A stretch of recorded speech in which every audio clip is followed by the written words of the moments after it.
Hello everybody, welcome to Chetan Mali classes. Myself CA Shivali Agrawal. In CA Foundation I am taking law and in CA Inter I am taking law and audit. So hopefully you are going through the revisions and hopefully कुछ better लग रहा है. कुछ हमारे अब papers बिल्कुल नजदीक हैं, लॉ ब्लड सेल्स आ रहे हैं, हमारे अंदर बढ़ रहे हैं, हम लोग रोज केस स्टडी लिख रहे हैं. टाइम को कैसे मैनेज करना है, केस स्टडी को कैसे लिखना है, डायरेक्ट क्वेश्चन कैसे लिखना है, आई एम सॉरी, सबकी मैं आपको वीडियोस दे चुकी हूं. आप उन्हें देखो अच्छे से. कोई भी डाउट हो, there are lots of messages coming to me, ये कैसे करना है, वो कैसे करना है. So I am always there. मुझसे कोई भी क्वेश्चन पूछना हो तो पूछो. आज हम अपनी इंडियन कॉन्ट्रैक्ट एक्ट की लास्ट यूनिट को रिवाइज करने जा रहे हैं, जो कि है परफॉर्मेंस ऑफ कॉन्ट्रैक्ट. हमने अपने कौन से यूनिट्स कर लिए हैं, कर लिए हैं, जरा बताओगे.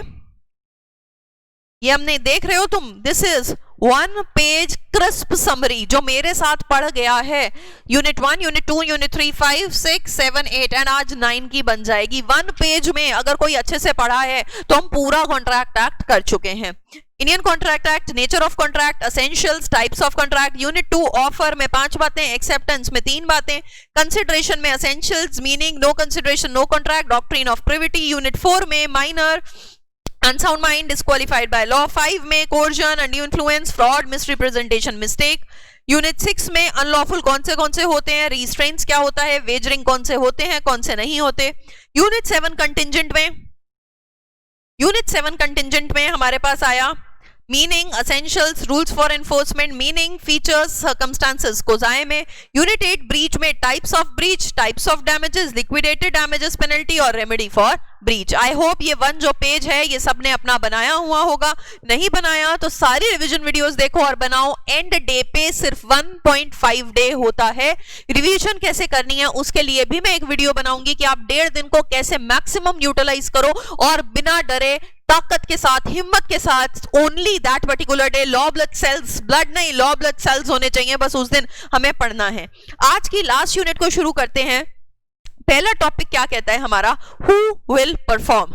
परफॉर्मेंस करनी है ना कॉन्ट्रैक्ट की, मेरे और तुम्हारे बीच में डील हुई है ना. हु विल परफॉर्म, मैंने कहा है तो मैं परफॉर्म करूंगी. अगर कोई भी पर्सनल स्किल जैसे कि पढ़ाना, जैसे कि ड्राइंग, जैसे कि डांसिंग, अगर इससे रिलेटेड कोई बात है तो सिर्फ मैं हूं और सिर्फ मैं हूं जो परफॉर्म कर सकती हूं और कोई परफॉर्म नहीं कर सकता. अदरवाइज प्रॉमिसर कर सकता है, उसका एजेंट कर सकता है, वो मर गया उसका लीगल रिप्रेजेंटेटिव कर सकता है, थर्ड पार्टी कर सकती है या जॉइंट प्रॉमिसर्स कर सकते हैं. लीगल रिप्रेजेंटेटिव पे अगर कोई लायबिलिटी आती है तो वो सिर्फ उस हद तक लायबल होता है जिस हद तक उसने अपने फादर से प्रॉपर्टी इनहेरेंट करी होती है. तो कौन कौन कॉन्ट्रैक्ट को जनरली परफॉर्म कर सकता है, प्रॉमिसर हिमसेल्फ, कोई agent, legal representative, third party, joint promisors, ये लोग परफॉर्म कर सकते हैं. Who will perform. 2 वर्ड्स आए थे हमारे पास. इजी है परफॉर्मेंस ऑफ कॉन्ट्रैक्ट, कुछ है ही नहीं इसमें. सक्सेशन और असाइनमेंट. जब हम सक्सेशन की बात करते हैं, फादर से सन के पास सक्सीड हुआ तो फादर के राइट्स भी जाते हैं और लायबिलिटीज भी जाती हैं. लेकिन जब हम असाइनमेंट की बात करते हैं तो सिर्फ राइट्स जाते हैं, लायबिलिटीज नहीं जाती. नेक्स्ट, अटेम्प्टेड परफॉर्मेंस क्या होती है. ये जो चैप्टर है इसमें आपको बहुत गहराई में जाके ज्यादा चीजें लर्न नहीं करनी है, बस पता होना चाहिए कि हाँ इस टॉपिक में क्या था. अटेम्प्टेड परफॉर्मेंस क्या होता है, याद है हमने एग्जाम्पल किया था.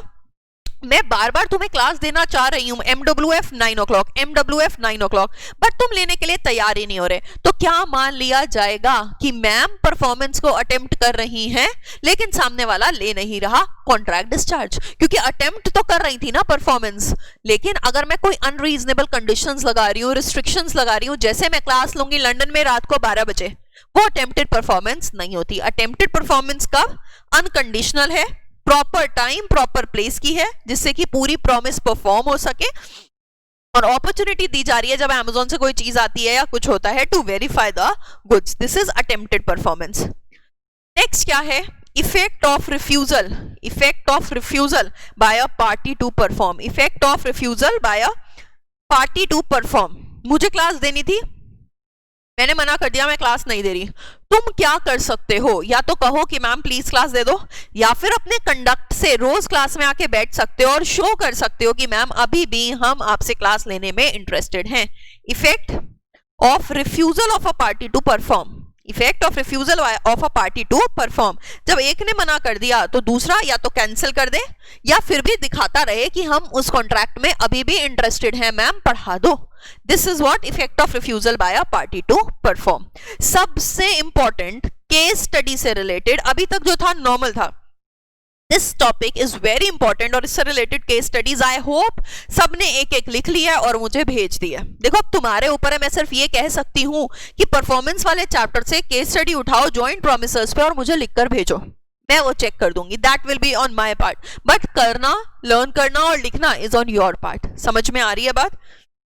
क्या कहता है जॉइंट प्रोमिसर्स जब प्रॉमिस करते हैं, मैं तुम्हें ये कंसेप्ट जिसने समझा नहीं है ना, मैं उसको दोबारा हल्का सा समझा दे रही हूं because it is very important, बहुत इंपॉर्टेंट कंसेप्ट है, मैं हल्का सा दोबारा बता दे रही हूं। ए, बी और सी ने जॉइंट प्रॉमिस किया डी को कि हम तुम्हें 9,000 देंगे, समझ लो, जिसको आता है वो रिवाइज कर लो मेरे साथ। तो 3K ईच जो है ए बी सी को देना है।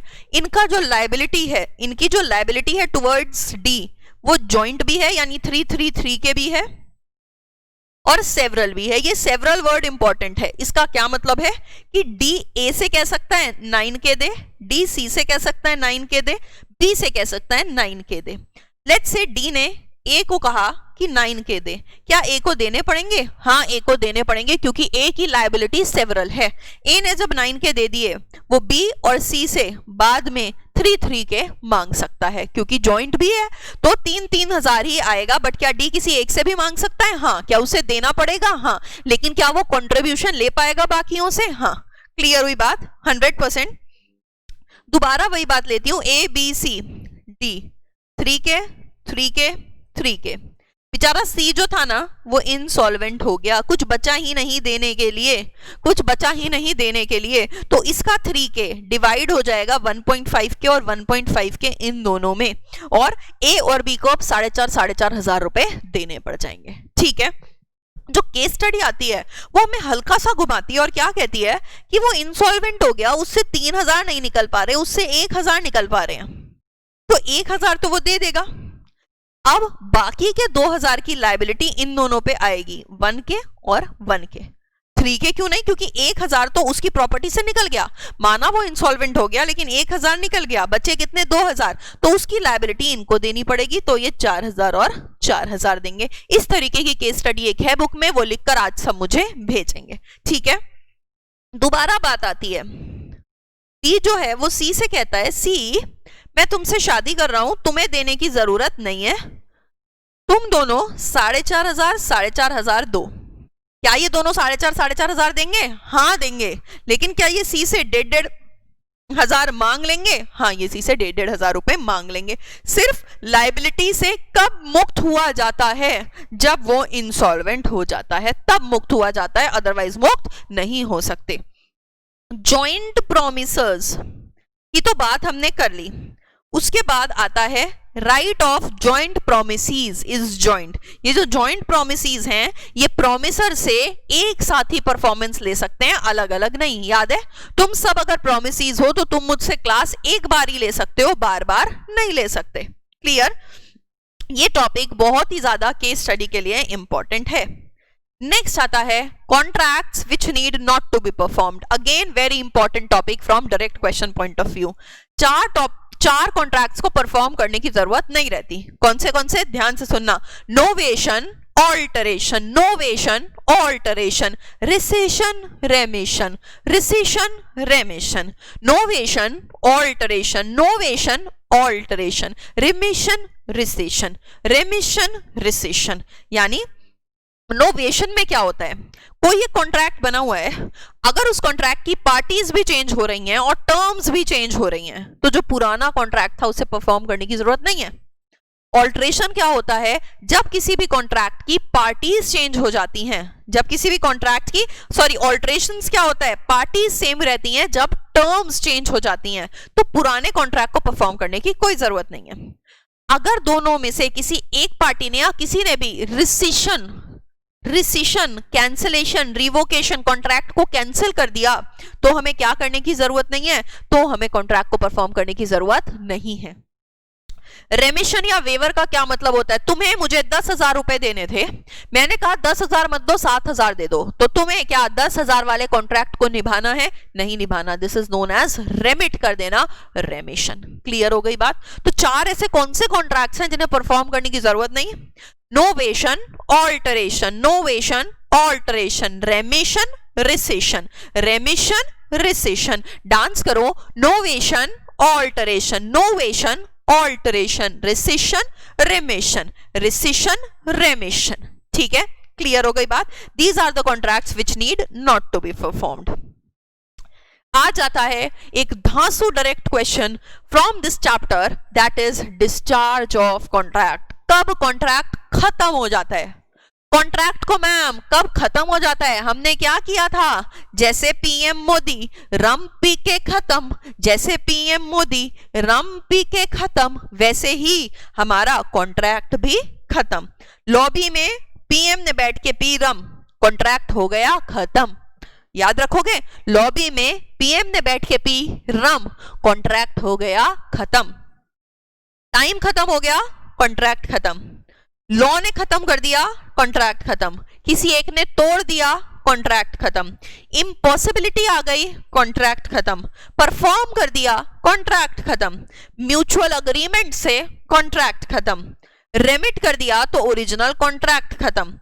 अनरीजनेबल फैसिलिटी दे दी तो कॉन्ट्रैक्ट खत्म। मर्जर कर दिया तो सुपीरियर राइट्स वाला सरवाइव कर जाएगा और ओरिजिनल वाला कॉन्ट्रैक्ट खत्म। लॉबी में बैठ के पीएम ने पी रम और कॉन्ट्रैक्ट हो गया खत्म। 7 मार्क्स के लिए भी याद है, पिछले जो मैंने मॉक टेस्ट लिया था उसमें 7 मार्क्स के लिए क्वेश्चन आया था। सो मैम क्या 7 पॉइंट्स लिखने हैं? हाँ बेटा, 7 नंबर का है तो 4 पॉइंट्स लिख के नहीं चलेगा। क्लियर हुई बात? 7 मार्क्स के लिए 7 पॉइंट्स लिखने पड़ेंगे। नेक्स्ट अब 2-3 छोटे छोटे टॉपिक आते हैं। क्या कहता है? Restoration of benefit under voidable contract. Contract void हो रहा है या कॉन्ट्रैक्ट वॉइडेबल हो रहा है? अगर किसी भी पार्टी ने कोई बेनिफिट उठाया है ना, अगर किसी भी पार्टी ने कोई बेनिफिट उठाया है ना, तो वो रिस्टोर करना इंपॉर्टेंट है, यानी वापस देना इंपॉर्टेंट है। अगर मेरे पास कोई बेनिफिट आ गया तो मैं उसे वापस दूंगी, लेकिन सिर्फ सिक्योरिटी डिपॉजिट कभी रिटर्न नहीं किया जाता। अच्छा जी, एक ये टॉपिक आता है, बड़ा डाउट छोटे मोटे आते रहते हैं इस टॉपिक में, अप्रोप्रिएशन ऑफ पेमेंट्स।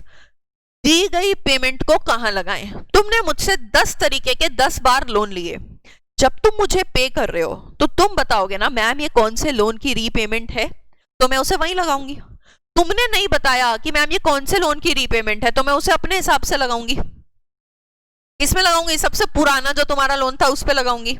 और अगर दोनों ही डिसाइड नहीं कर पा रहे तो ऑटोमेटिकली सबसे पहले वाले लोन पे जाके वो फिक्स हो जाएगा। इजी सा टॉपिक है अप्रोप्रिएशन ऑफ पेमेंट्स। लास्ट में आ गया रेसिप्रोकल प्रॉमिसेस। ये कोई एक अलग प्रॉमिस नहीं है जो हम बात करें, रेसिप्रोकल प्रॉमिस कोई अलग प्रॉमिस नहीं है। रेसिप्रोकेट करने का मतलब होता है once I will act in return how have you made the contract, कि सामने वाला परफॉर्म करेगा।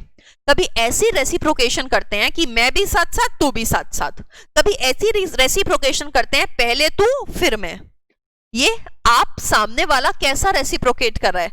प्रॉमिसर तब तक परफॉर्म नहीं करेगा जब तक सामने वाला रेडी नहीं है। पहले मैं करूंगा, ऑर्डर ऑफ परफॉर्मेंस तय है, पहले मैं करूंगा फिर तू करेगा। Liability of a party preventing event on which contract is to take effect। जिस पर्टिकुलर इवेंट पे मेरा कॉन्ट्रैक्ट टिका हुआ है उसी को मैं रोक रही हूं कि ये ना हो, तो void able हो जाता है क्योंकि मैं उसे रोक रही हूं।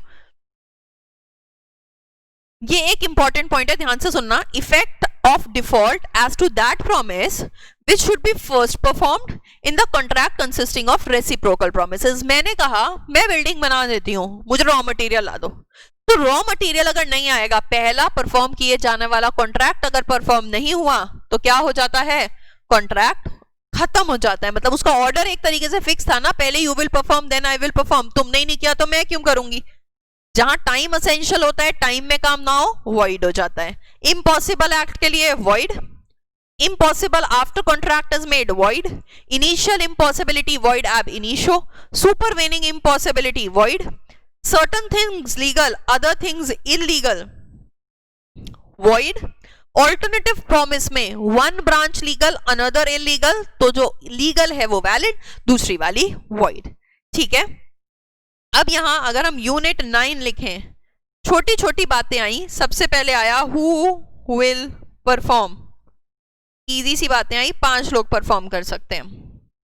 फिर आया हमारे पास इजी सा सक्सेशन और असाइनमेंट, सिर्फ पढ़ने की बातें हैं ये. फिर आया मेरे पास अटेम्प्टेड परफॉर्मेंस. फिर आया मेरे पास इफेक्ट ऑफ रिफ्यूजल. यहां पे जो हु विल परफॉर्म है ना, इस पे स्टार बना दिया. फिर मेरे पास आया joint promisors, very very very important. Joint promisors के बाद मेरे पास क्या आया, contracts need not to be performed, again important. Discharge of contract, very very very important. restoration of benefit, case study. appropriation of payment, और last में reciprocal promises. 1 2 3 4 5 6 7 8 9 10 topics total हमारे पास आ गए, जो हमें यूनिट 9 यानी परफॉर्मेंस ऑफ कॉन्ट्रैक्ट में क्या करके चले जाएंगे, हेल्प करके चले जाएंगे. क्लियर हो गई बात? 100% क्लियर हो गई बात? 200% क्लियर हो गई बात? इंडियन कॉन्ट्रैक्ट एक्ट पूरा नसों में बस गया? मुझे बताना, जिसने मेरा पूरा इंडियन कॉन्ट्रैक्ट एक्ट का रिवीजन देखा है, एक फीडबैक जरूर मेरे नंबर पे, जो कि शायद तुम्हें पता होगा, 8448 46 60 58. जो भी बच्चे रिवीजन वीडियोस को कॉन्स्टेंटली वॉच कर रहे हैं, I would really be thankful अगर तुम लोग क्या करने वाले हो, मुझे बताने वाले हो, फीडबैक देने वाले हो कि मैम और क्या बेटर मैं कर सकती हूं और क्या तुम्हें चीजें चाहिए, सो दैट उस पर भी मैं वीडियो बनाकर तुम्हें दे सकूं. क्लियर हुई बात? 100% clear. So I hope Indian Contract Act is within your veins, within your blood, and the next that we are going to do is Partnership Act. Full Partnership Act we will do together. There are 3 units and we will do it at a go. ठीक है? Till then, just take care and पता ही है ma'am exam खत्म होने के बाद क्या करना है. एग्जाम खत्म होने के बाद क्या करना है वो सर ने बताया है. इस वीडियो के डिस्क्रिप्शन बॉक्स में लिखा, इस वीडियो के डिस्क्रिप्शन बॉक्स में इस वीडियो का लिंक है, उसे जरूर खोल के देखो, so that you don't waste your time after exams. We are ready to go with our inter syllabus. So with this I am winding up off, and in the next class we will be doing the Partnership Act. Till then, take care. Bye bye.